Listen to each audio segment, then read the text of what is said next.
वाणी में विनम्रता।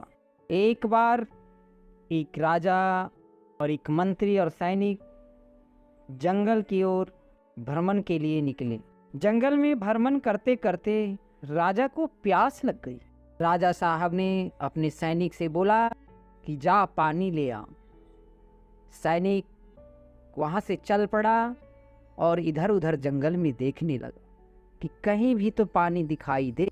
तो सैनिक को एक कुएं में एक व्यक्ति नजर आया और वहाँ वह पहुंचकर उसने वहाँ पहुंचा और बोला वो बुजुर्ग को दिखाई नहीं देता था, इसलिए उस बुजुर्ग से वह अपनी कर्कश वाणी से बोला, सैनिक अरे अंधा पानी दो, राजा साहब ने मांगा है। बुजुर्ग ने बोला जा तुझे मैं पानी नहीं देता। मंत्री ने दौड़ा दौड़ा राजा के पास आया और राजा से कहा, राजा साहब वह बुजुर्ग तो पानी देता ही नहीं।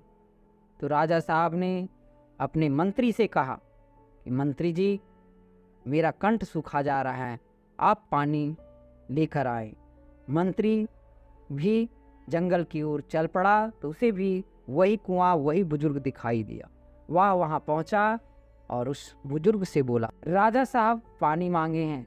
अरे अंधा बाबा पानी दे दो।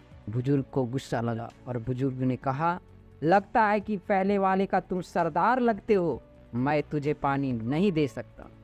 मंत्री ने भी राजा के पास आया अहंकार और बोला, राजा साहब सच ने हुआ बुजुर्ग ने पानी नहीं दी। तो राजा साहब बोले चलो मैं ही चलता।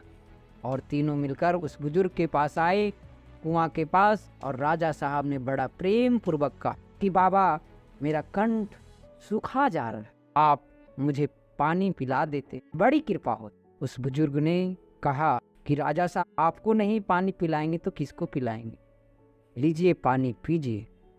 तो राजा ने पानी पीकर सोचने लगा कि इस बुजुर्ग को दिखाई नहीं देता, फिर ये कैसे जान गया कि मैं राजा। तो उनको रहा नहीं गया और उन्होंने पूछा कि बाबा आप कैसे जान गए कि हम राजा हैं।